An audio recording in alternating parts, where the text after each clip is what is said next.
So I was all ready to actually record this yesterday, but my webcam broke, so I had to go buy a new webcam, which is something I did today. And now I'm recording, so this is going to be 24-hour impressions, but now it's just going to be first impressions.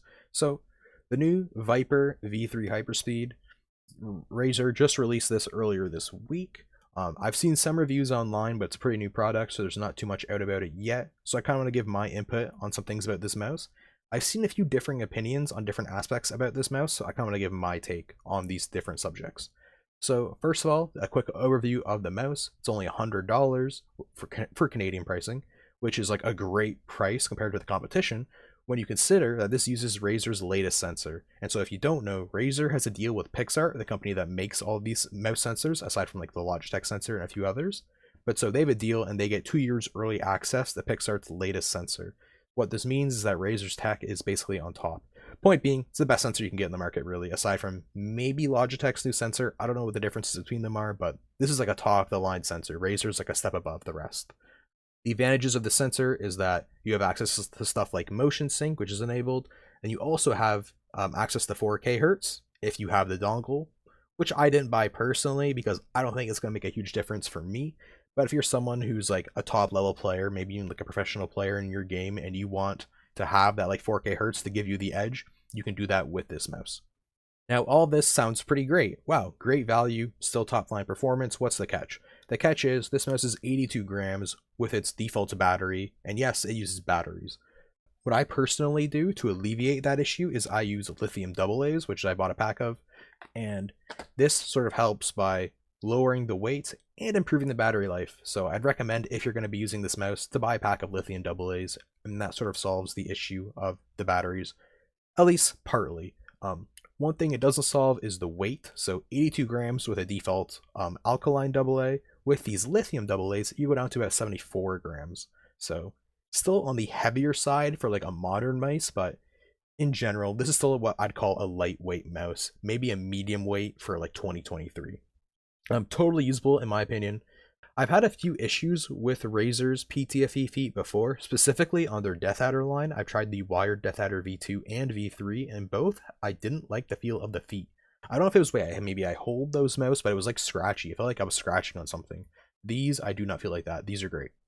You'll probably notice when I hold it upside down like this, but yeah, the sensor is really high up, and that's to make room for this battery. And so I think this is actually a really good thing for this mouse because it actually feels pretty balanced weight-wise. See, this is me holding it from the middle. If I hold it a bit farther on the back, you'll see it tilts forward. If I hold it a bit farther in the front, it tilts backwards. So I think it's done a really great job of keeping it pretty balanced. And by moving the sensor up, they've made room for the battery, and the weight's pretty evenly distributed. Now, since the battery is moved up, it's pretty high sensor position. I've never had a mouse like this before, and for the first few games I played with this mouse, I played pretty poorly, and I think that was because of this. I think having the sensor position so high up kind of really changes the way you move sometimes, and it's something you're gonna have to get used to. I did get used to it, I think, and I'm playing pretty well now. I'm actually breaking some A-Lab scores with this mouse, even though I've only had it for like 2 days, so yeah, I wouldn't worry too much about the high sensor position, but if you've used a mouse with a high sensor position before and you didn't like it, this is probably going to be a deal breaker for you, so I'd avoid it. So talking about the click latency for this mouse uses Razer's mechanical Gen 2 switches, so not the opticals like on the top tier mice that they have, but when I looked up online stats for these switches, I found a review of the Death Adder V2 Hyperspeed, which also uses Razer's mechanical Gen 2 switches, and the click latency on that was fantastic. It was less than a millisecond slower than the clicks on the Razer Cobra Pro, which is using the optical switches, so I would not worry about click latency for this at all. The clicks are going to be fine. I also want to just mention in general that these clicks feel fantastic. Here's a bit of a sound test right now.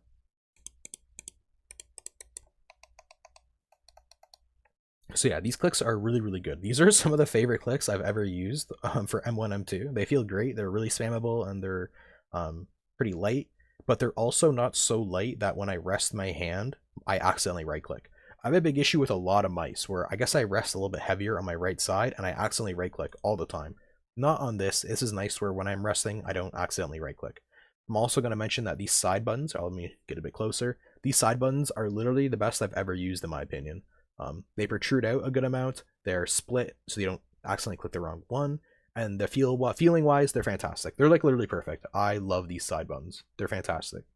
I guess the last thing I'll go over is the scroll wheel. So when I'm evaluating a scroll wheel, I'm looking at three different things. I'm looking at how light it is for like casual scrolling on web pages. I'm looking for how tactile it is so that it's not going to accidentally scroll when I middle mouse click. And then I want to know how quiet or loud it is. And so I got to report back with this and saying it's great for casual browsing. I will not accidentally scroll when I'm middle mouse clicking. It's tactile enough that it doesn't do that. And it's like a medium audio. So this is a great scroll wheel. The only scroll wheel I've used that's better, in my opinion, is the Xtrfy M4 scroll wheel. This scroll wheel is all of those things, but it's also a lot quieter. So this isn't my favorite scroll wheel ever, but this is a good one. This mouse broke, unfortunately, the cable sucks, but that's something to keep in mind. Next, I want to talk about the shape. So I want to compare it to a few mice when it comes to the shape. And so first off is going to be the Viper. The original Viper is a lot flatter, and I find that this mouse kind of has an identity crisis when it comes to grip. I don't know if I want to claw grip it because the hump is so far forward and it's so flat. It doesn't really hold in my claw grip very well. It's kind of large for a fingertip grip mouse, but it's also not great for palm. So I'm not really sure how you want to hold the normal Viper. I think that's probably why the Viper V2 didn't sell the greatest.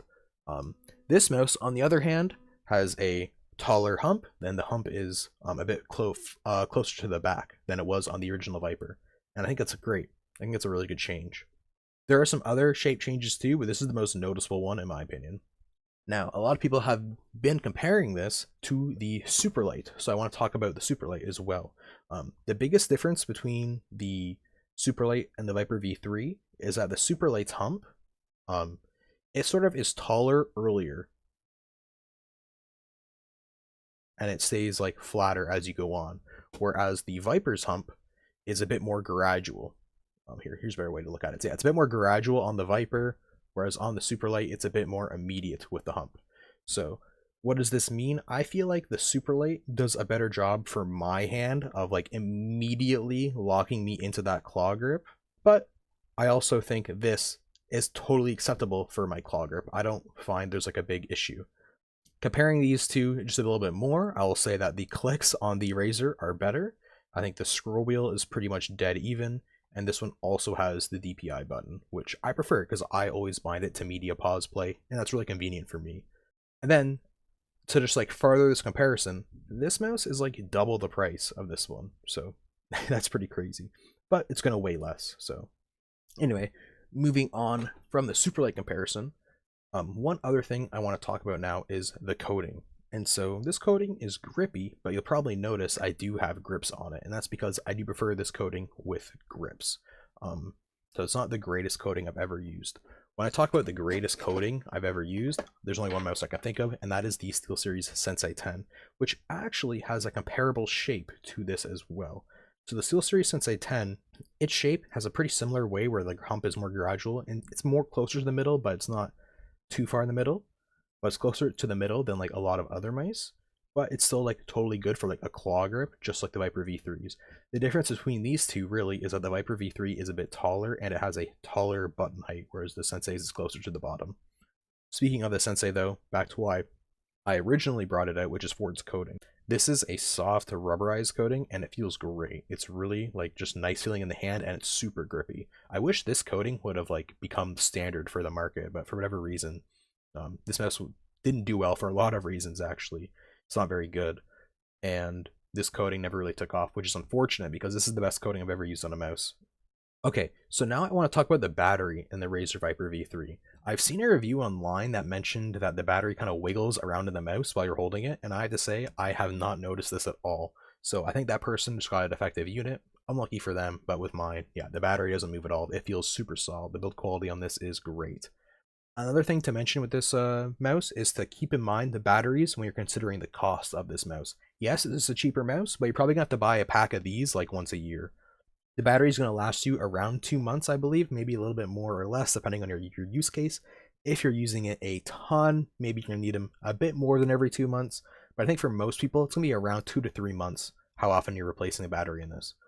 With a lithium AA, which is what I recommend you use with this mouse, you're going to hit around 74 grams for the weight, which is like pretty good. I'd call it like a mid to lightweight mouse. I think for the For the overall gaming mice, this is a lightweight mouse, but for like 2023, I'd call this like a mid-weight mouse.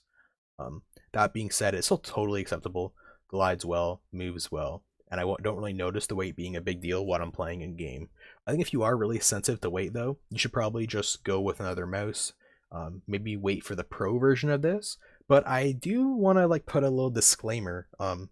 This mouse's sensor is still pretty new, so I don't see Razer making a pro version of this mouse until they have a new sensor to use for it. I think it'd be pretty silly to like release this mouse and then also make a pro version of it with the exact same sensor.